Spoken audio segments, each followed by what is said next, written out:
সংক্ষিপ্ত আকারে একটা ঘটনা উল্লেখ করি।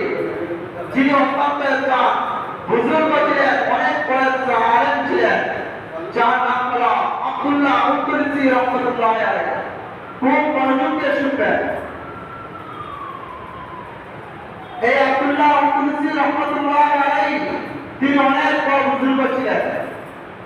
তিনি 30 পারা কোরআনে হাফেজ ছিলেন। তিনি 30,000 হাদিসের সহজ হাফেজ ছিলেন। যিনি 12,000 আলেমের পীর ছিলেন। এই বুজুর্গ সাধারণ কোনো মানুষ নয়, অনেক জ্ঞানী মানুষ। তার পরিচয় অনেক বড় বড় আলেম ছিল, জুনায়েদ বাগদাদি, শিবলি নোমানি, এদের মতো বড় বড় আলেম ছিল ওনার মুরিদ। ওই শিবলি নোমানি রহমতুল্লাহ আলাইহি বলেন যে আমরা একবার সফরে বের হলাম, দিন শিখার সফরে আমাদের পীরকে নিয়ে। তো আমরা সফর করতে করতে আমরা দিন শিখার উদ্দেশ্যে আমরা সফর করতেছি। ওই শিবলি নোমানি রহমতুল্লাহ আলাইহি আমরা সফর করতে করতে যখন আমরা এক জায়গার মধ্যে গেলাম, যাওয়ার পরে আমরা ওখানের মধ্যে আমরা নামাজের সময় হয়ে গেল। আমরা নামাজের জন্য বিরতি পড়লাম এবং ওযু করার জন্য আমরা একটা কূপের কাছে গেলাম। যাওয়ার পরে আমরা দেখলাম ওখানকার কিছু সুন্দরী যুবতী নারীরা ওই কূপ থেকে তাদের শহরের জন্য পানি তুলতেছে। তখন আমরা দূরে দাঁড়িয়ে নিলাম, আর তারা ওই সুন্দরী যুবতীরা নারীরা তাদের শহরের জন্য পানি নিয়ে এসেছে। আমরা পরবর্তীতে ওযু করার জন্য কূপের কাছে গেলাম। যাওয়ার পরে আমরা ওযু করলাম। ওযু করার পরে নামাজের জন্য সময় হয়েছে, আমরা নামাজে দাঁড়াবো। এমন থেকে আমাদের সাথে যে পীর ছিলেন তিনি কূপের কাছে বসে আছেন। আমরা তাকে অনেক টাকাটাকি করলাম, কিন্তু উনি তো আর উঠেন না কূপের কাছ থেকে, তিনি বসেই রয়েছেন। আমরা অনেক বড় তাকে টাকাটাকি করলাম, কোনো জবাব উনি দেয় না। এক পর্যায়ে সারাদিন চলে গেল। শেষ পর্যন্ত আমরা অনেক জিজ্ঞাসাবাদ করার পরে উনি বললেন, আমি এখানে আসার পরে একটা সুন্দর যুবতী নারী দেখেছি, এর জন্য আমার অন্তরের মধ্যে ভালোবাসা জমে গেছে। আমি যতক্ষণ পর্যন্ত এই নারীকে আমি পাবো না, এক পর্যন্ত আমি দেখাতে করব না। শিবলি নোমানি রহমতুল্লাহ আলাইহি বলেন, যখন এই কথাটা আমার পীর বললেন, সাধারণ কোনো মানুষ নয়, 30 পারা কোরআনের হাফেজ, যিনি 30,000 হাদিসের হাফেজ সহ যিনি হলেন 12,000 আলেমের পীর, সাধারণ কোনো মানুষ নয়। ওনার মুখ থেকে যখন এই শব্দটা বাইরে হয়েছে, শিবলি নোমানি রহমতুল্লাহ আলাইহি বলেন, আমরা এখন কি করবো আমরা বুঝে উঠতে পারি। হযরত শিবলি নোমানি রহমতুল্লাহ আলাইহি বলেন, আমাদের পীর যখন এই কথা বলে বসলেন যে আমি যে সুন্দরী নারীকে দেখেছি, নারীকে না বলা পর্যন্ত আমি এখান থেকে যাব না। শিবলি নোমানি রহমতুল্লাহ আলাইহি বলেন, আমাদের ভিতরে এত বেশি কষ্ট লেগেছিল, দুঃখ এসেছিল, আমরা এমন ভাবে কান্না রূপ হয়ে গেলাম আমাদের সফরের সঙ্গীদের ভিতরে।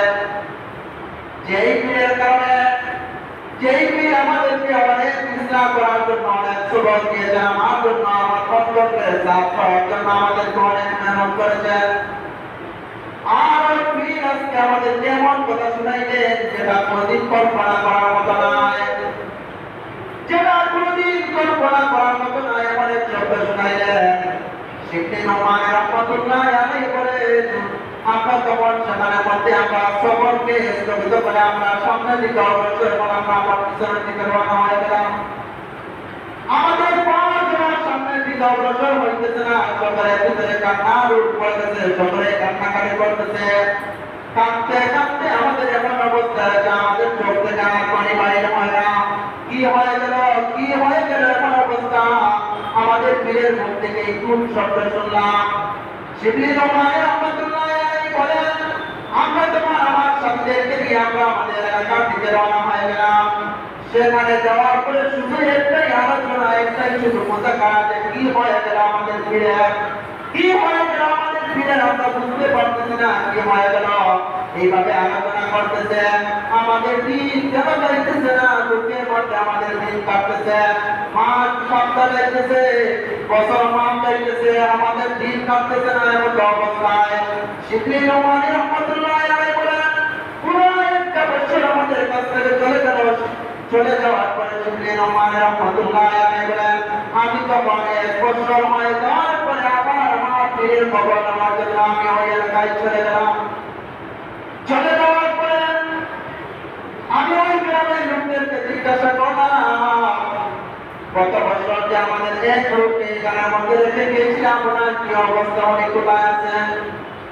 লোকেরা তখন বলল যে আপনার যেই পীরকে দুনিয়ায় জায়গার মধ্যে রেখে গিয়েছিলেন, উনি একজন, উনি ওই খ্রিস্টান মেয়েকে বিবাহ করার জন্য সে ইসলাম ধর্মকে ত্যাগ করে দিয়েছে এবং সে এমন সব রাখানি করতেছে, শুকুর রাখানি করতেছে। শিবলি নোমানী রহমতুল্লাহ আলাইহি বলেন, আমি এই কথাটা শোনার সঙ্গে সঙ্গে আমার পরিজাতের পেটে টুকরা টুকরা হয়ে গেছে। তখন ওই ব্যক্তিদেরকে শিবলি নোমানী বললেন যে আমাদের পীর এখন কোথায় আছে একটু বলবেন। তখন ওই লোকেরা বললো, অমুক জায়গার ভিতরে যাও, গিয়ে দেখবেন উনি সব শুকর রাখানি করতেছে। শিবলি নোমানী রহমতুল্লাহ আলাইহি লোকের মধ্যে গেলেন, যাওয়ার পরে দেখলেন যে তিনি খ্রিস্টানদের মাথার মধ্যে বেল পরিধান করে আছেন, কোমরের মধ্যে বেল পরিধান করে বসে আছেন এবং হাতের মধ্যে একটা লাঠি আর অন্য হাতের মধ্যে শুক্রের দড়িটা হাতের মধ্যে নিয়ে বসা অবস্থায় আছেন। শিবলি নোমানী রহমতুল্লাহ আলাইহি বলেন, আমার কাউকে বিশ্বাস করতে পারছিল না, আমি কি দেখলাম, কি হয়ে গেল, আমার চোখ যেন বিশ্বাস করতে পারতেছে না। শিবলি নোমানী রহমতুল্লাহ আলাইহি বলেন, তখন আমি আমার পীরের কাছে গিয়ে সালাম জানাইলাম, আসসালামু আলাইকুম ওয়া রাহমাতুল্লাহ। সালাম দেওয়ার সঙ্গে সঙ্গে আমার পীর আব্দুল্লাহ কুদসি রহমতুল্লাহ আমার সালামের শুধু জবাবটা দিয়ে দিলেন। আমি বললাম, হুজুর আপনি কোন অবস্থায় আছেন? তখন হুজুর ডাকতে বললেন, তুমি কি দেখতেছো আমি কোন অবস্থায় আছি?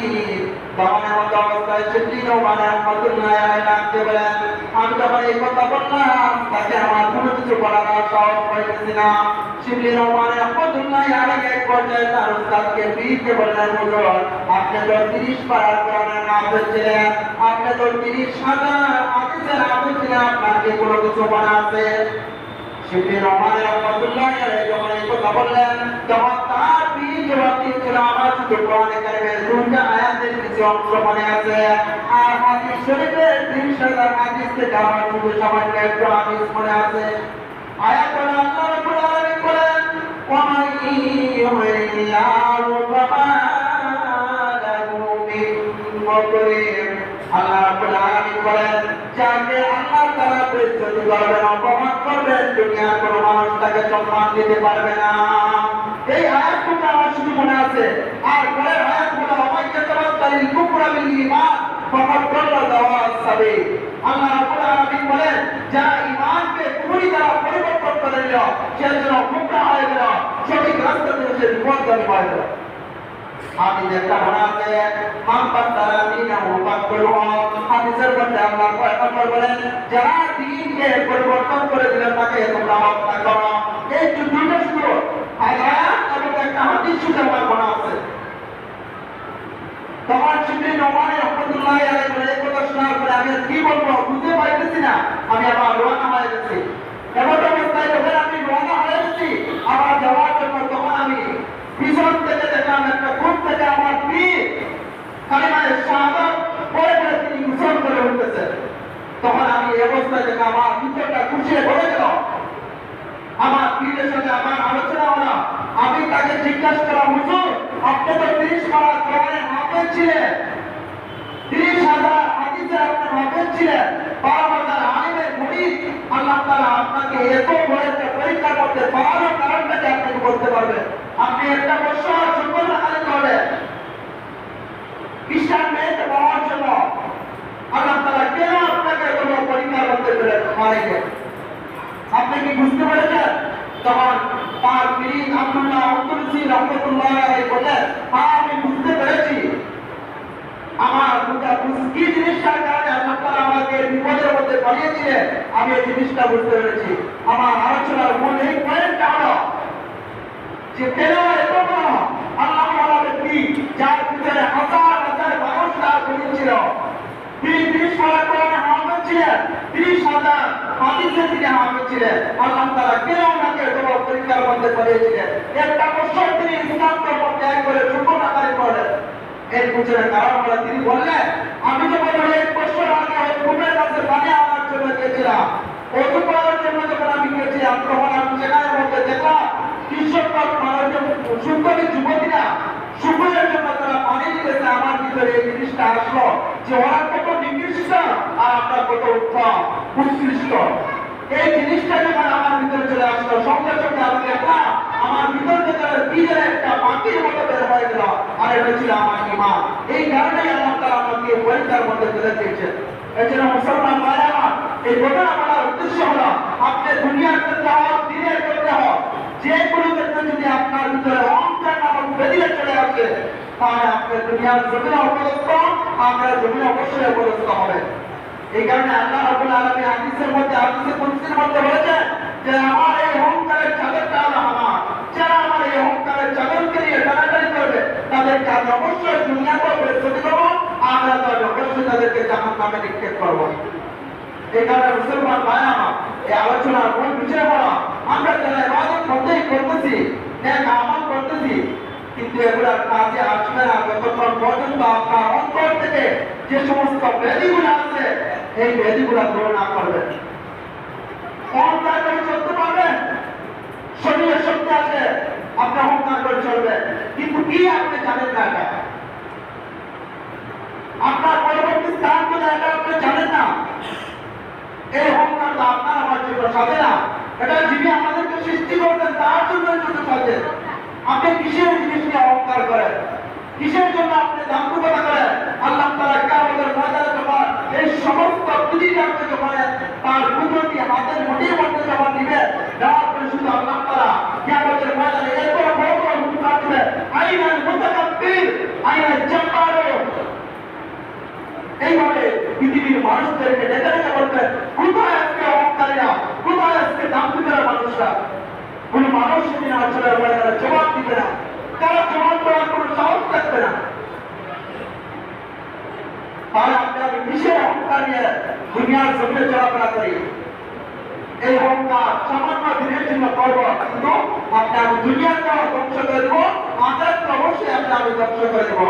এই কারণে এই জিনিসটা আপনার আমার থেকে, কারণ এই রূপটা হলো মূল।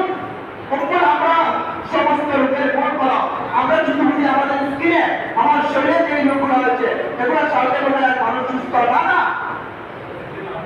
আপনার অন্তরের ভিতরে যদি, কলমের ভিতরে যদি রোগ থাকে, তাহলে আপনি কখনো সুস্থ মানুষ হতে পারবেন না। এখানে মুসলমান ভাই আমার, আপনার আমার অন্তরে যে সমস্ত ব্যাধিগুলো আছে, বিশেষ করে অহংকার, হিংসা, বিদ্বেষ, এগুলো আপনার আমার অন্তর থেকে দূর করতে হবে। আল্লাহ রাব্বুল আলামিন আমাদের প্রত্যেকের জন্য অন্তরকে খারিজ করে এবং অন্তরের মধ্যে যে সমস্ত ব্যাধিগুলো আছে এগুলো থেকে যেন আল্লাহ তাআলা আমাদেরকে মুক্ত দান করে। আমরা সকলে বলি আমিন। ওয়া আখিরু দাওয়ানা আলহামদুলিল্লাহি রাব্বিল আলামিন।